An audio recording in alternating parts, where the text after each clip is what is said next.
Mathews Phosa, thank you so very much for giving us your time here on CheckPoint. We really do appreciate it. I've been extremely worried about the youth of this country because I think of myself when I was their age and that era. There was so much hope because of the many sacrifices that you and many others made to build a new South Africa. I think people forget because the ANC is such a mess now and has led us down the wrong path. Your question is extremely important and relevant to where we are in our history. Where people talk easily about the Gen Zs and the Gen Downs. And I'm saying that we owe them a lot. We owe them hope. The hope which we talk about in our Constitution, where we open the Constitution by saying South Africa belongs to all who live in it, black and white, where we're saying and promising a better life. The questions which arise quickly are,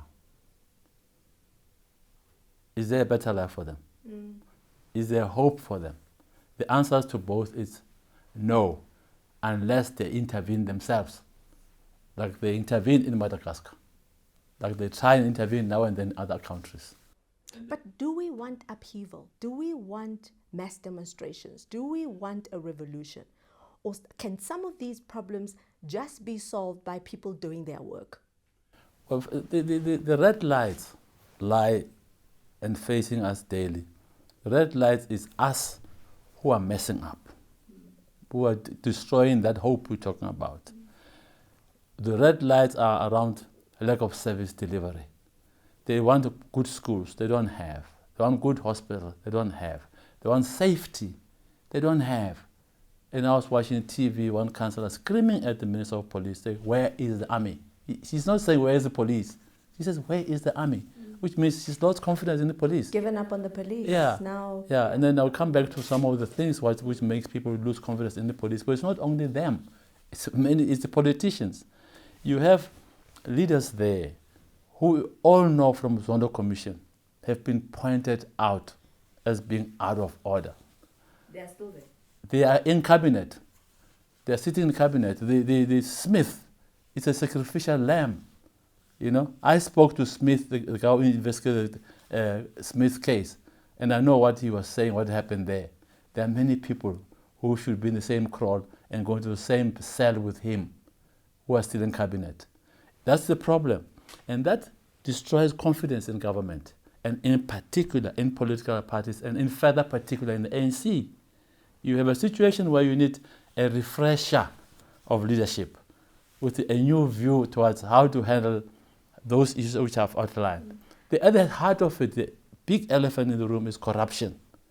Why are people not listening to the Bible which says, you shall eat from the sweat of our forehead? Those are the words which were addressed to Adam and Eve. They say we shall steal from the budget, from the treasurer. They twist this thing. So we shall steal for ourselves, for our families, for our friends, from our matalas. Do you think Cyril will finish his term? I wish him well. You know, I'm not one to wish anybody bad. I wish him well. But if Cyril does not finish his term, the ANC can go into many zigzags of not knowing where it is going. I prefer a scenario like him staying there, but with all weaknesses of indecision, I prefer him staying there. But I don't know who else will follow. Really. You know, you speak about weaknesses of indecision. People say they are disappointed in Cyril. I don't know what people expected him to do. What were his abilities that he was bringing to the presidency? Well, if you ask me that question and you want me to be brutal again, Cyril was my classmate at the university. So I know him very well, he knows me very well. If I also answer that question, when he was elected, someone would say, no, but you were contesting. Yes, it's true. But I didn't see that he would bring miracles. When I listened to the State of the Nation address, I always say to myself, how many will be implemented? It's not good to just issue nice sounding words. You must have the teeth to bite, to implement. And that is not there in this administration. We see commission after commission, committees after committees. Yeah. It's like, we call it slicing the problem away, not solving it. What is, I mean, we've been looking at his State of the Nation addresses from 2018. These are the commissions and the envoys and the additional help that he's brought to his administration. Things that should be done by his cabinet ministers and his departments. You didn't show me that thing before. It is most shocking. I said it. It's incredible. That we're slicing away the problem to avoid taking a decision. Take the issue about Matlanga, because it's topical, I must talk about it. Yeah. There's so much evidence that indicates that the Minister of Police, Senzo Mkhunu, should be fired. I mean, it's gross. Just the smell of it. It shouldn't be the minister any salary from me and you. He should go. But why is there hesitation? What is it that he knows what the president fears? People ask. And it's an easy question, but people will ask that easy question. What is he afraid of? You tell me. I don't know. You know him. I don't know. I know him. I don't know the interactions. I'm a businessman now doing my things. I don't know what they're doing alone there. So, but it's funny. It's very funny. But it's an example of the 91, if you don't know Nkepile, 91 people who are appointed by the Zondo, and nothing has happened to them. And the question is, are we not wasting our money with Matlanga and the ad hoc committee? What is the difference between them and what you have just listed there? Also, the president knows what's coming out of Matlanga. What is it for? But it's not limited to that. It's limited to his whole style of operation. It's not slow decision, it's no decisions. It's no decisions No at decisions. No implementation. I don't know what he fears. He's got the power. And no one can tell him anything if he fires any minister. For me, I think we need to have a leadership that is sensitive to all these things. There's so much corruption in this country. We are dying under the weight of corruption. It's heavy on us. If you hear 300 million has been taken and then a state official like the hospital worker in Tambisa is shot and killed, who is in jail right now? No one is in jail. Zondo, okay, now a few guys are going to jail, What about the 90 people? What about the others? Smith is one. What about the 90? Yeah. But it's just like the TRC cases where amnesty was not granted. Mbeki didn't investigate under his administration. Zuma didn't. And what is Cyril doing? He has a commission to investigate why the cases were not investigated. I would have asked NPA to charge them. Let someone lead evidence. If there's no case, let them walk away. But why are those cases not being investigated? I don't know. Why? I don't know. Why? I've never served at national government. I was a very serious premier. I did what I have to do in my province. They were there taking those decisions about TRC decisions, and they took no decisions. But is there something to hide? I don't mean, now think both ANC Mbeki and Zuma are opposed to Judge Nkepile. Well, I haven't read their papers to be able to be competent to comment.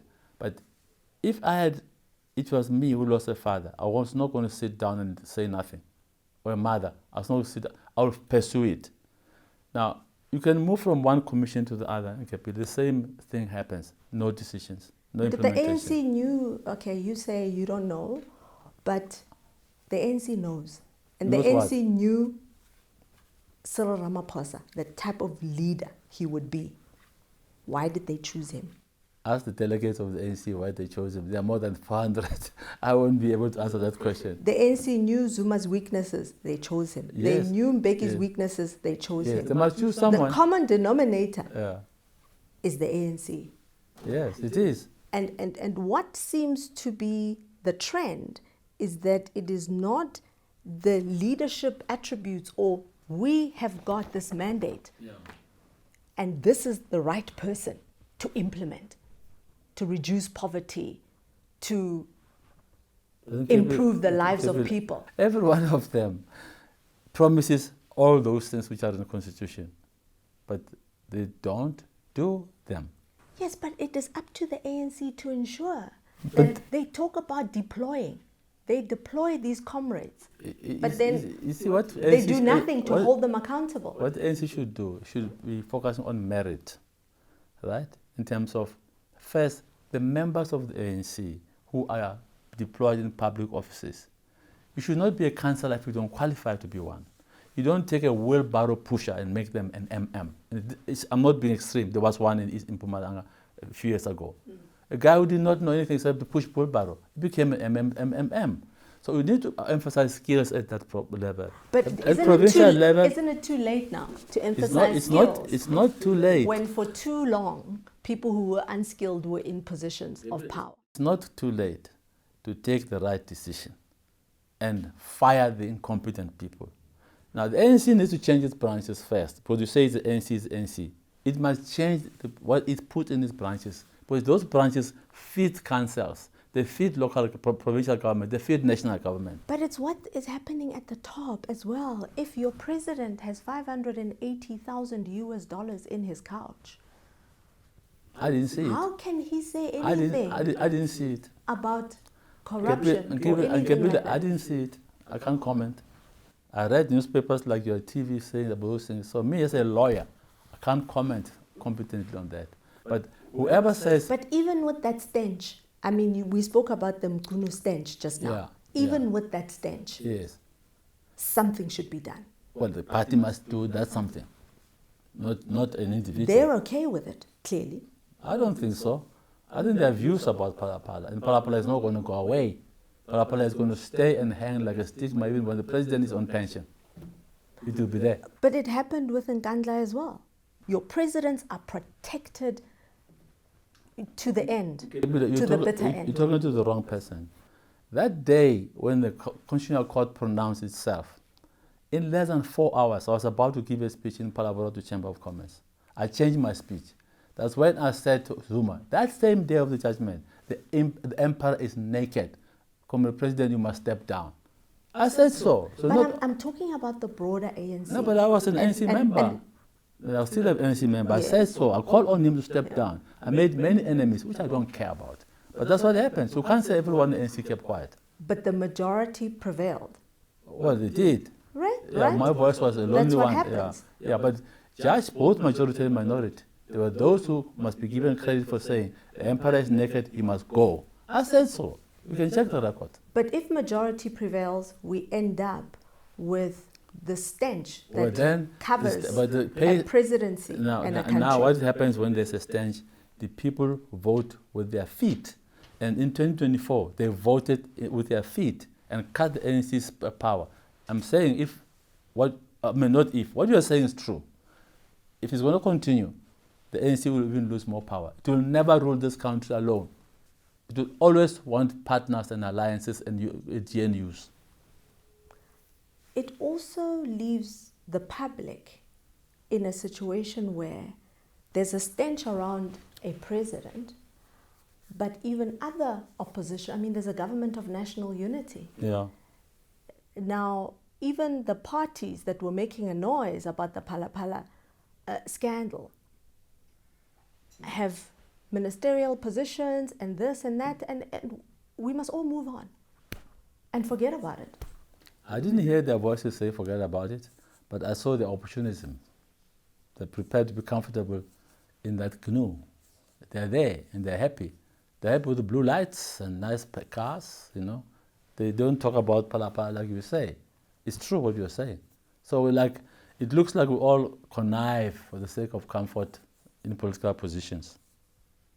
It appears there's just too much to lose to do the right thing. Maybe we should change the narrative and say it's not only the ANC that keeps quiet. The DA is keeping quiet. I mean, that's the point that I'm trying to make now. It's a valid point. It's a valid point. When you next interview them, ask them. Tell them you asked me this question I don't understand. Maybe they will explain to you. From their capital, ask Stein Hazen, why are you comfortable in this chair? It leaves the electorate disillusioned about politics altogether. I concede that. That's why the hope you started with is destroyed. That they won't trust any political party, but in particular they won't trust the ANC because it's the dominant party in the government of national unity. You know, we need fresh leadership. What are your thoughts on Patrice Motsepe? He says that he's not interested in Cyril's job. In business, we're doing well with him being in business. In sport, we're doing well with him being in sport. He took the right decision to go in there. And even if he wanted to go, it's the wrong time to campaign. I thought it was very unwise. The ANC has not opened up this campaign and you run in there.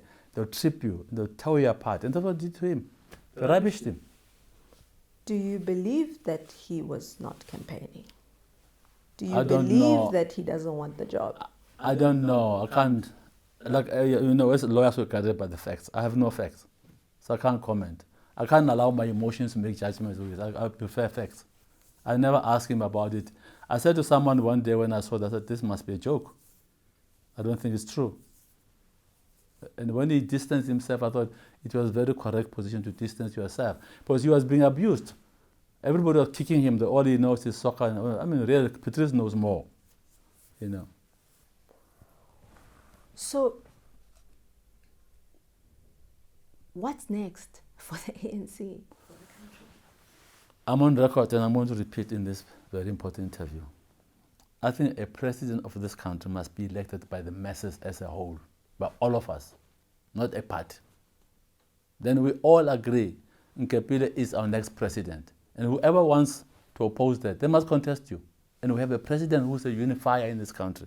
I really believe that we should look again at the Constitution and allow the nation to choose their own president. Surely in Parliament, we can do that. I'm a constitutional lawyer. I think we must provide for it. In law. Yeah. The president of the country will be elected by popular vote. It's much safer than guessing what members of parliament will decide. Because there's just too much. Exactly. Too much horse trading. Horse trading. We should not horse trade on the president. It must be a national unifying figure. I think we must elect that way. I'm on the record saying that. I'm not retreating. But I think time will prove me right. Madlanga, when you watch Madlanga Commission? Madlanga is again one of those slicing of not taking decisions, deferring a decision. What's coming out of Madlanga is very sad, in fact. Madlanga is an indictment against our society, and in particular against the ANC government and our institution. It's a painful indictment.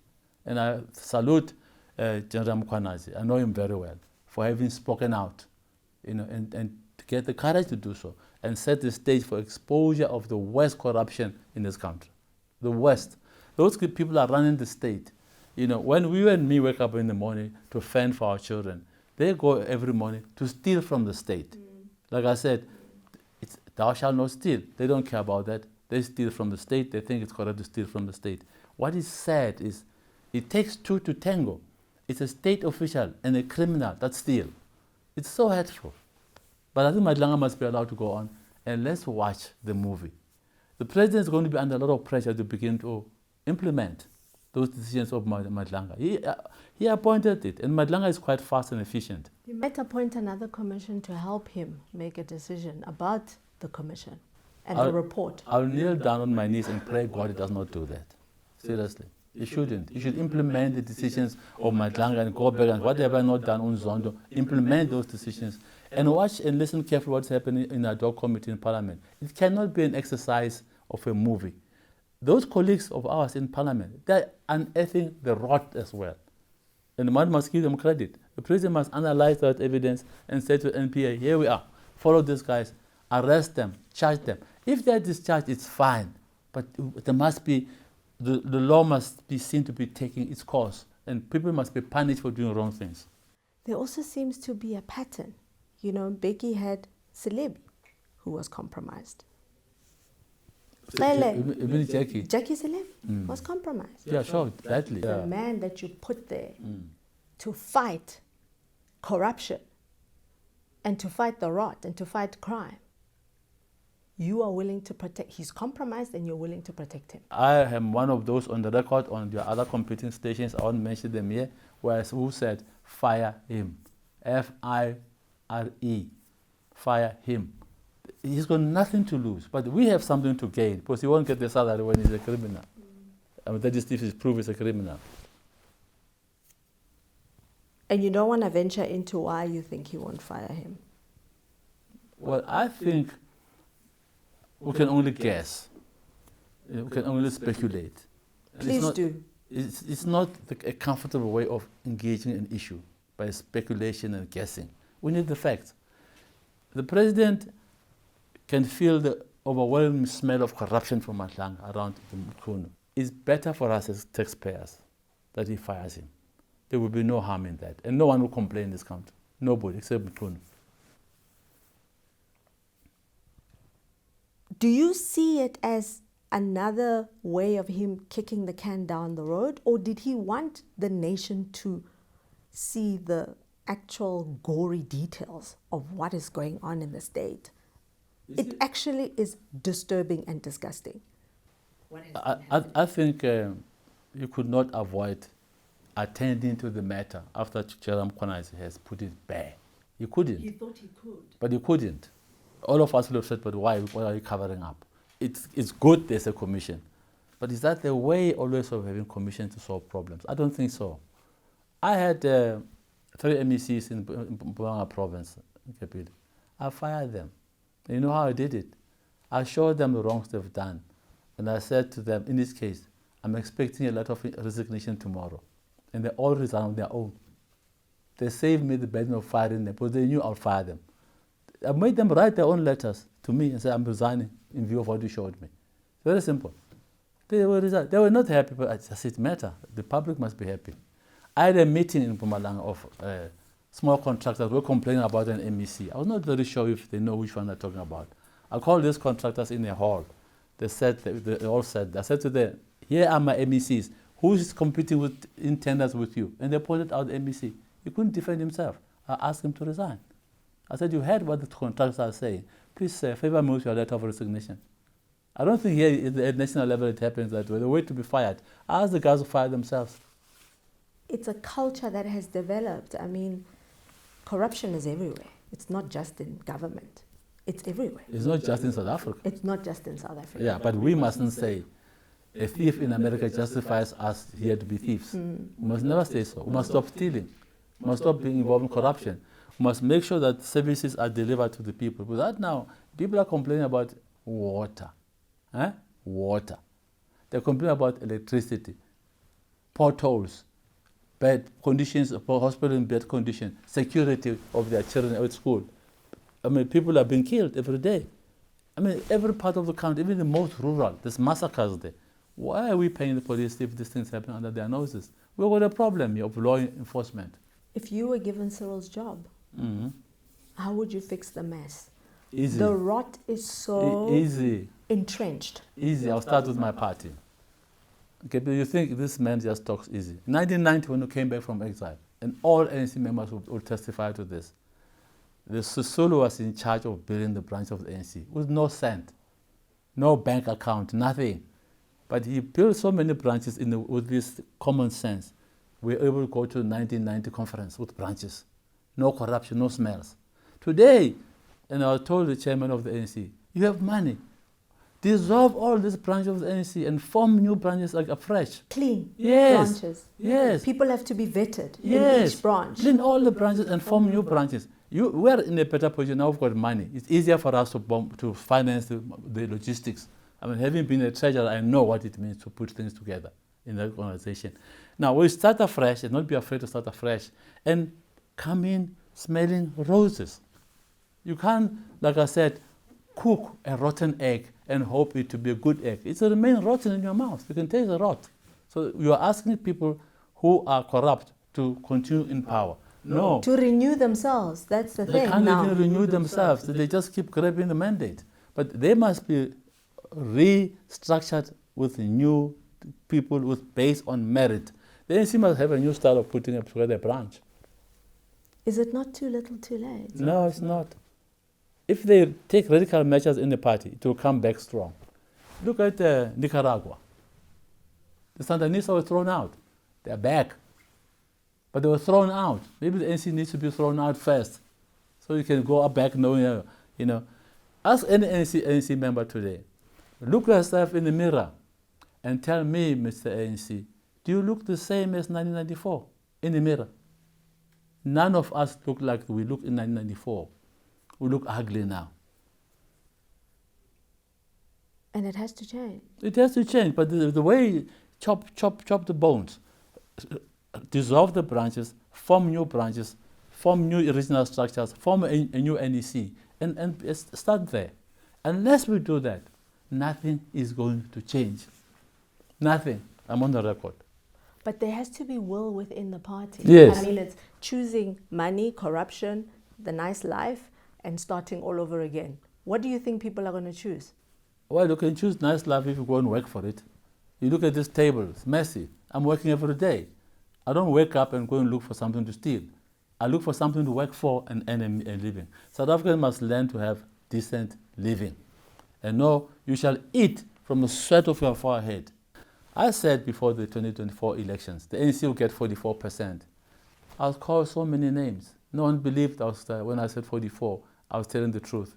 Lo and behold, it got 40. I'm saying now, unless the ANC changes course, it will get between 26 and 36. There's a lot of things that need to happen to avoid that, and I don't see it happening. But the people that should be fixing should be clean themselves. They must be fired. Like Kunu is just an example. All those characters being mentioned in the national level and Ekurhuleni, they must go. And how do you make them go? You don't take arbitrary decisions where a country of a rule of law. You charge them, they go through the process. Because a country of rule of law, it's important it behaves that way.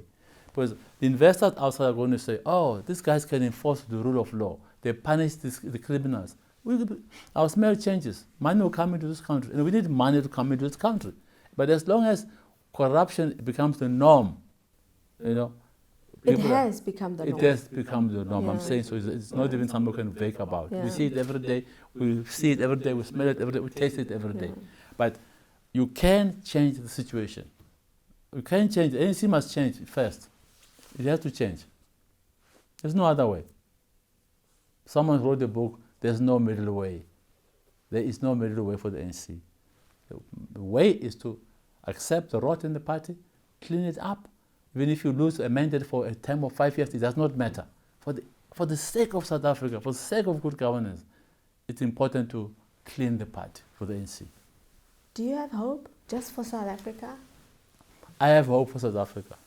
I think there will be a coalition, and I said it before this, of people who mean well, who will continue to produce good government for the country. There was a time when I was sitting in the bush, not thinking one day I'll be sitting here with you. I had no hope. I was that soldier you see there behind. But I continued to fight against all odds. I hoped, people are dying in the township, in the streets and everywhere. But I hoped the day will come when they don't kill anyone in the streets, when there will be no army in the street, there will be no political prisoners.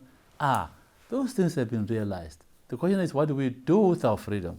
We promised in the Constitution a better life for all. What we did not do is to give the people a better life. There can't be a better life when I have no proper hospitals, when I have no schools or proper schools, when I'm insecure in the street where I live. It's not a better life. We must give the people something different from that. For me, what has been very sad to see in South Africa over 30 years into democracy is the dependency that has also been created by the ANC. Yeah, you create this, we'll build you a house, we'll give you this, we'll give you that, we'll give you that, instead of an obsession with assisting people to get those things for themselves. Yeah, but the beginning of wisdom is to educate the people. We should not worry. I don't worry about degrees. Give them vocational education. They will do many things for themselves. My father was a carpenter, a plumber, a builder before he became a teacher. And if he didn't get his teaching certificate, he will still use his skills to do other things. So we're not understanding that. There's a mentality of the Afrikaner which we must learn from, of handwerk, Handwerk. Handwerk. Handwerk. Handwork. Hand. Yeah, we must teach our people to use their hands and their brain to do things for themselves, to create other small businesses and employ more people than the big conglomerates. But we're not inculcating that culture. Yeah, but we've got an apartheid chip on our shoulders about handwork. No, but it doesn't help. Right. Take the Transkei, for example, or Botswana. Whatever we thought about Bantustans, we had no right to cut the fertilizers Matanzima was giving to the rural people. We had no right to cut the seeds which Matanzima gave to rural people. We should have continued to give them the seed to farm. Now we're creating dependence by denying them the seeds to go and farm. We closed vocational training schools here when we came in 94. Wrong. We needed to keep them, even if they started by an apartheid guy, and put new skills in there. It's time to look ourselves in the mirror and say, what else do we have to do? But I say, we don't look like we looked like in 1994. We look funny.